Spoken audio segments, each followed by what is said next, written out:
Okay, hello, my name is Karina, and I will be talking about what it looks like to become a veterinarian and be a vet as a career. I will be talking about the pay, what the field looks like, and the process, and then I'll be talking about serving God through this career. 1 Peter 4:10 talks about how we can use our gifts to serve the Lord, and so my goal is to explain all this to you.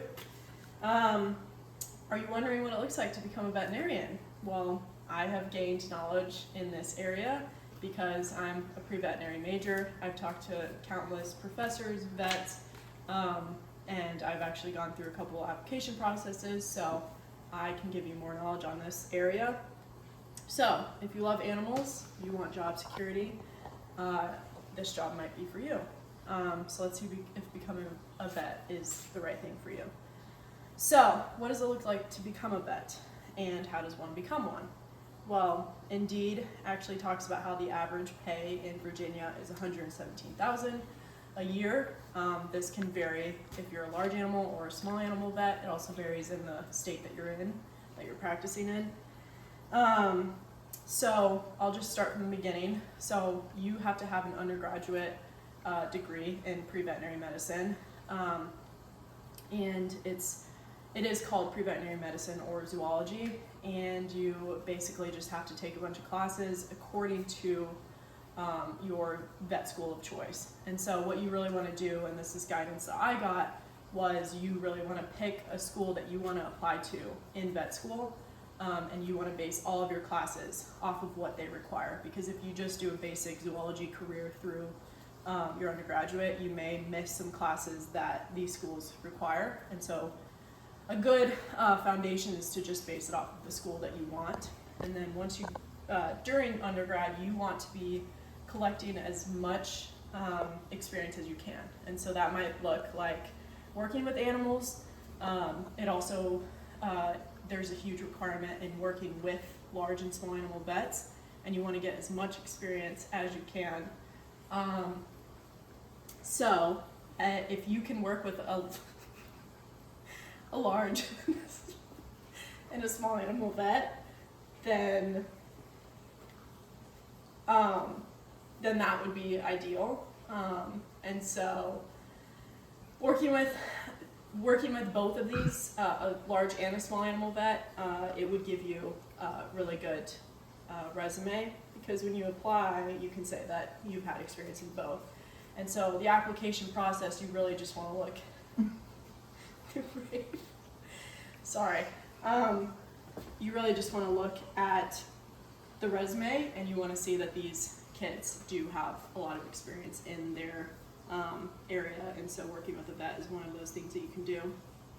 And then during undergrad, you would start your application process in grad school, and so you would apply to your school of choice, and then you just want to have as much experience as you can. And then you would apply, you'd go through 4 years of vet school, and then you could have a residency, you could not, and then you would specialize. So you would specialize in small or large animal, and then from there further on into what you want to specialize in. And then what does a day-to-day look like? So the vetservice.com had some good explanations of what your day-to-day looks like as a small and a large animal vet. So a large animal vet, you basically would wear overalls and just boots, and you'd be out basically in the dirt all day. And you wouldn't really be at a clinic. You may stop by to pick up supplies, but you'd basically just be doing visits to farms. And then large animal, obviously from its name, you're working with cows, goats, sheep, alpaca, stuff like that. So you are gonna get dirty. And then you basically work out of your car. So you have all of your medical equipment in the back of your car, and you would set up, you'd get dressed in your overalls. And then you may stop by the clinic every once in a while, but you'd probably have like five appointments a day. And then a small animal vet would be working in a clinic or a hospital all day.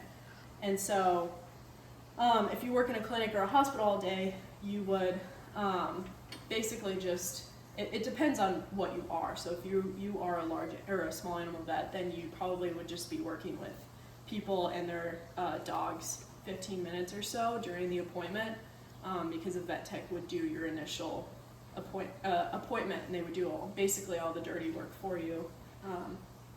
And then you would go in, you'd give your rundown on what's going on with the animal, and then you'd leave. And in between, you could be doing surgeries, you could be doing any other medical exam that you need to be doing. And so, as you can tell, small and large animal vets do have different lives, but they are still similar in the fact that you do have to work with animals. And so my last point is, how can I serve God, or how can you serve God through working with an animal like this? So this is Rango. I'm sure you're wondering, okay, what does this have to do with anything? Well, so an example would be a small animal vet so farmprogress.com talks about how since COVID-19, so many people have adopted animals. And so, okay, how could I serve God through that? Well, personally, I did work with a small animal vet, and the really sad reality is that they try and take money from you. And so, for example, you take your dog in and you'd say, my dog has been throwing up all night.